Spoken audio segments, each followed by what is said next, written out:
이번 40번째 편은 봄에 의하여 드브로이의 결정론적 양자 이론을 되살린 드브로이 봄 파일럿파 이론에 대하여 설명하겠습니다. 봄은 드브로이의 연구를 몰랐지만 아인슈타인의 양자 이론에 대한 문제점에 공감하고 결정론적 양자 이론을 재구성합니다. 새로운 이론은 아니었고 파동함수를 실험적으로 검증 가능한 이론으로 제안한 것으로 입자의 궤적을 구할 수 있고 관찰과 측정 대상을 분리하지만 관찰에 의하여 파동함수가 붕괴하지 않고 얽힘에 의한 비국소성은 유지되는 이론을 제안하는데 이에 대하여 설명하겠습니다. 지난 39번째 편에서 1927년 솔베이 회의에서 드브로이는 입자를 가이드하는 파를 가정하는 결정론적 양자이론을 발표했지만 주목받지 못했고 아인슈타인도 유사한 개념을 생각하였지만 비국선성 문제를 인지하여 포기하였다는 언급을 하였습니다. 1947년 EPR 논문 저자 중 하나인 로젠도 유사한 접근법을 시도하다가 포기합니다. 코펜하겐 해석이 양자이론의 중심으로 자리잡고 폰 노이만의 숨은 변수 이론의 불가능성이 증명된 것으로 여기는 분위기는 전후에도 계속되었습니다. 그러나 20세기 후반 가장 중요한 양자이론 학자 중 한 사람인 데이빗 봄이 아인슈타인의 영향을 받아 결정론적 양자이론을 다시 일으켜 세웁니다. 봄은 1917년 미국 펜실베니아에서 유대계 헝거리 이민자 가족에 태어납니다. 펜실베니아 주립대학 학부를 졸업하고 켈텍을 1년 다닌 후 오펜하이머를 따라 UC 버클리 이론연구실로 옮겨 박사학위를 받습니다. 이때 오펜하이머 제자들 중 마르크스주의자와 어울리게 되고 공산주의 관련 단체에 가입하여 공산주의 활동을 하지 않았음에도 후에 어려움을 겪게 됩니다. 전후 오펜하이머의 추천으로 봄은 프린스턴 대학 물리학과의 조교수로 임용되고 강의와 연구를 하면서 고등연구원의 아인슈타인과 교류하게 됩니다. 봄은 프린스턴에서 오펜하이머의 강의 노트를 검토하며 양자이론의 대학원 강의를 하였습니다. 봄의 양자이론에 대한 생각은 당시 물리학자들과 다른 점이 있었고 강의도 다르게 접근하였습니다. 양자역학을 자연에 대한 직관적 인식으로 접근하도록 하면서 양자화된 운동, 통계적 인과성, 분리할 수 없는 일체의 세 가지로 분석하였습니다. 인식이 실제로 작동하는 방식에 대하여 학생들에게 생각해 보게 하였습니다. 운동의 본질에 대하여 생각했을 때 만약 어떤 위치에 정지해 놓여 있는 물체는 동시에 그 물체가 움직인다는 생각을 할 수 없습니다. 빠르게 움직이는 물체를 저속 카메라로 찍은 흐릿한 사진을 보면 물체가 움직인다는 것을 알 수 있는데 움직이는 물체를 고속 카메라로 찍은 선명한 사진은 물체가 움직인다고 느껴지지 않습니다. 불확정성 원리도 마찬가지로 비직관적이고 이상하게 생각되지만 우리의 인식 방법과 상당히 일치한다는 것입니다. 고대 그리스 제논의 날아가는 화살 역설과 유사한 것입니다. 우리가 현재 당연하다고 여기는 연속적인 운동의 개념은 뉴턴 역학이 완성된 후 생겨난 것으로 행성의 움직임이나 던져진 물체의 운동을 미분 방정식으로 나타낸 것이라는 겁니다.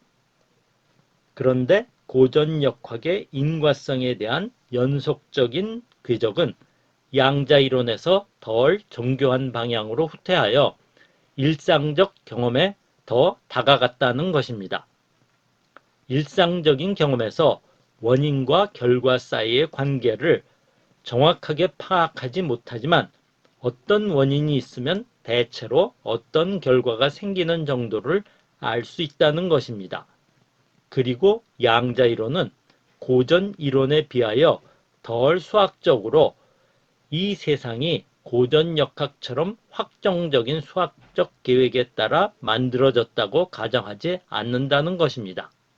보험은 일방적인 가르침이 아니라 수학적 표현 뒤에 숨어있는 의미를 이해하도록 하는 토론을 통한 강의였기에 학생들에게 좋은 평을 얻고 존경을 받게 됩니다. 보의 코펜하겐 해석의 양자론을 나름대로 재해석하면서 강의 내용을 양자이론이라는 대학원 교재로 저술합니다. 위그너는 교재가 너무 장황한 측면이 있지만 양자이론의 감을 잡는 데 도움이 될 것이라는 의견이었고, 대부분의 물리학자들 사이에서도 평이 좋아 인기 있는 교재가 됩니다. 코펜하겐 해석에 충실한 저술이었습니다만 양자이론의 교재로는 처음으로 수문 변수를 언급합니다. 몇 군데 수문 변수에 대한 언급이 있는데 가망이 없는 이론이라는 설명을 합니다.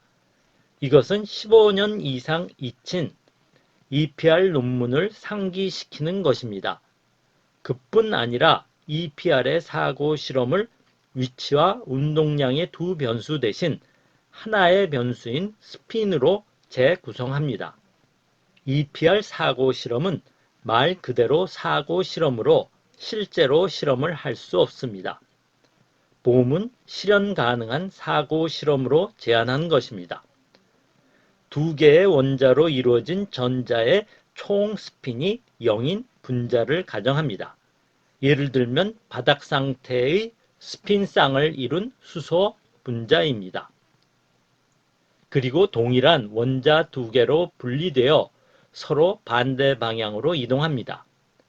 각 원자에 속한 전자의 스핀은 업과 다운입니다. 전자 스핀은 스턴게를라흐 자석 실험 장치로 스핀의 방향을 측정할 수 있습니다. 두 개의 반대로 날아간 원자의 전자 스핀은 얽혀 있기 때문에 EPR에서 언급한 바와 같이 서로 반대로 측정될 것입니다.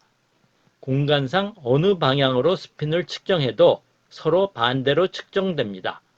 즉 X방향으로 측정돼도 서로 반대이고 임의 어떤 방향으로 측정해도 서로 반대일 것입니다. 보험이 스핀으로 바꾼 사고 실험은 후에 큰 발견을 이끄는 계기를 만들게 됩니다. 보험은 교재에 대한 아인슈타인의 의견을 들으며 양자이론의 우려와 함께 EPR 논문의 요지를 더 깊이 알게 됩니다.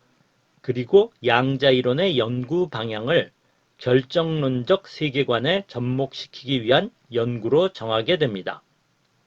보험은 마르크스주의를 신봉하였기에 변증법적 유물론의 사상인 우연이 아닌 권력 간의 경쟁을 통해 설명하는 인과율과 결정론이 더 끌렸습니다. 교재가 인쇄되고 있는 중인 1951년 여름 숨은 변수에 의한 양자이론의 해석 제안이라는 제목의 연작인 두 개의 논문을 피지컬 리뷰 학술지에 제출하여 1952년 초 발간됩니다.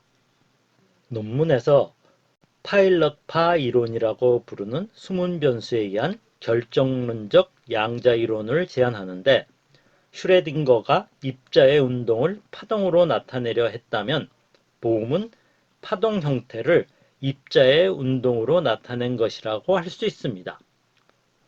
그러나 그는 새로운 이론을 제안하려고 한 것은 아니었고, 양자이론의 파동함수가 실험적으로 검증할 수 없다는 것을 문제로 제기하고 검증 가능한 완전한 이론을 만들려고 한 것입니다. 입자의 궤적을 추적할 수 있는 방법으로 슈레딩거의 파동방정식을 고전 물리학의 운동방정식과 비슷한 형태가 되도록 수정합니다. 파동함수를 실제의 진폭과 위상함수가 포함된 형태로 표현합니다. 즉, psi는 R exponential is over h bar로 표현하는데 R은 위치의 함수로 확률 밀도에 해당하고 위상을 표현하는 S는 고전역학에서 궤적을 구하는 하나의 방식인 해밀턴-자코비 방정식의 해입니다. 보험은 궤적을 따라 움직이는 입자를 표현하려고 입자의 운동을 장에 연결하여 위상함수에 의하여 유도된다고 가정한 것입니다. 이 가정에 의하여 입자는 명확한 위치와 운동량을 가진 궤적을 따라 움직이는 것입니다. 그리고 입자의 운동을 서술하는 운동방정식은 고전적 위치 에너지와 함께 양자역학적 포텐셜로 표현됩니다. 양자역학적 포텐셜은 양자 효과를 표현하기 위하여 도입된 것으로 이것이 없으면 고전역학이 됩니다. 따라서 거리가 증가하면 양자역학적 포텐셜이 상대적으로 작아지면서 운동방정식은 뉴턴 방정식에 수렴하여 고전 이론이 됩니다.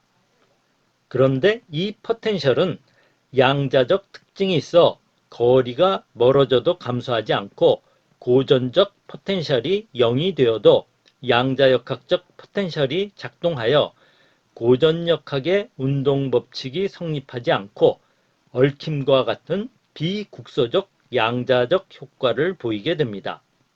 많은 입자들을 하나의 파동함수로 기술할 때 개개 입자들의 궤적을 원리적으로 추적할 수 있습니다만 고전역학에서와 마찬가지로 입자들의 초기 조건을 모두 아는 것이 불가능하여 볼츠만의 통계역학과 같은 고전적 확률로 나타내게 됩니다.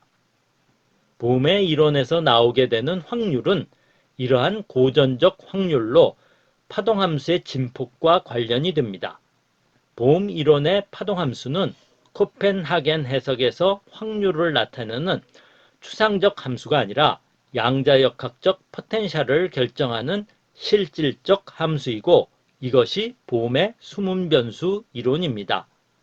초기 조건이 주어지지 않으면 수문변수는 어딘가 숨어있는 입자의 위치입니다. 보험의 이론은 인과율을 만족하며 입자는 유도파 장에 의하여 결정되는 궤적을 따라 움직이게 됩니다. 마치 흐르는 시냇물이 떠있는 나무 조각을 움직이게 하는 것과 유사하다고 할 수 있습니다. 시냇물이 나무 조각을 움직이는 힘은 중력이나 전기력으로 환원되기도 하지만 전부가 설명되지 않기에 나머지를 양자역학적 포텐셜로 표시한 셈입니다. 그리고 이 이론을 몇 시스템에 적용하여 결과를 보여줍니다. 그런데 관측을 하면 즉시 영향을 줘서 장이 바뀌면서 즉각적으로 반응을 보이고 숨은 변수는 비국소적이어서 코펜하겐의 관점과 같게 됩니다. 보험은 논문에서 관측 장비와 관측 대상을 분리해 생각할 수 없다는 보호의 관점에 동의한다고 서술합니다. 보험의 양자이론은 인과율과 결정론을 되살리고 관찰에 의한 파동함수의 붕괴는 없애버렸고 얽힘에 의한 원거리 유령작용은 유지하였습니다. 이 논문의 초고를 여러 양자이론 학자들에게 보냈는데 드브로이는 1927년 솔베이 회의에서 발표했던 이론에 대하여 간단한 소개와 함께 연구를 포기했던 이유를 설명하면서 지지합니다. 파울리는 회신에서 이론 자체에는 문제점을 찾을 수 없지만 파동역학적 예측은 현금으로 바꿀 수 없는 수표라고 언급하는데 숨은 변수는 현금으로 바꿀 수 없는 수표라는 의미입니다. 보호는 무시했고 코펜하겐 신봉자인 로젠펠트는 받아들일 수 없음을 선언하였습니다. 폰 노이만은 아름다운 이론이라고 칭찬했고 슈레딩거는 파동함수로 역학적 모형을 만드는 것에 대하여 타당한 것 같지 않다는 의견이었습니다. 아인슈타인은 보른한테 보낸 편지에서 드브로이의 솔베이에서 주장과 유사하며 싸구려 이론처럼 보인다는 언급을 한 것으로 미루어 별로 반기지 않았던 것 같습니다. 오펜하이머도 봄의 이론이 틀렸음을 증명할 수 없다면 무시할 수밖에 없다고 선언합니다. 그런데 오펜하이머의 프린스턴에서 수문 변수 이론에 긍정적인 생각을 가진 사람이 있었는데 게임 이론으로 노벨 경제학상을 받은 존 내시였다고 합니다.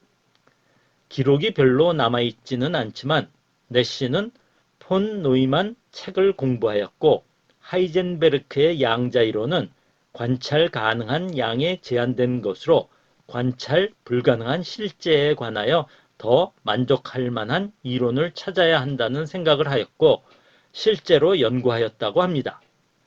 알려진 바와 같이 내시는 정신질환을 앓게 되는데 전기작가 실비아 나사는 정신과 의사가 양자이론의 모순을 해결하려는 시도가 원인일 수도 있다는 의견을 피력했다고 합니다. 그러나 그의 이론을 지지하는 학자는 거의 없었고 잊히게 됩니다. 당시 물리학의 관심은 1949년 발표된 양자전기역학으로 이론 물리학자들은 핵력 연구에 집중하였습니다. 그러나 무시되는 분위기 속에 봄의 이론은 영국의 베일이 보게 되었고 1960년대 양자 이론에서 가장 중요한 결과 중의 하나를 발표하여 양자 이론의 새로운 장을 열게 합니다. 이번 편을 요약하면 봄은 당초 코펜하겐 합파의 해석에 따르는 양자 이론 강의와 수문 변수를 부정하는 교재를 저술하여 EPR 사고 실험을 스핀으로 재구성한 실험 가능한 사고 실험을 제안하였는데 아인슈타인의 영향을 받아 실험으로 검증 가능한 수문 변수를 내포하는 결정론적 양자 이론을 제안합니다. 봄의 이론은 인과율과 결정론을 되살리고 관찰에 의한 파동함수 붕괴를 없애버리고 양자 얽힘에 의한 비국소성은 그대로 남겨둡니다. 다음 강의는 봄의 파일럿파 이론 논문을 접하고 폰 노이만의 수문변수 불가능성 증명에 오류가 있음을 발견하여 수문변수의 결정론과 코펜하겐 해석의 양자론을 실험적으로 구별할 수 있는 방법을 제안한 벨 부등식에 대하여 설명하겠습니다.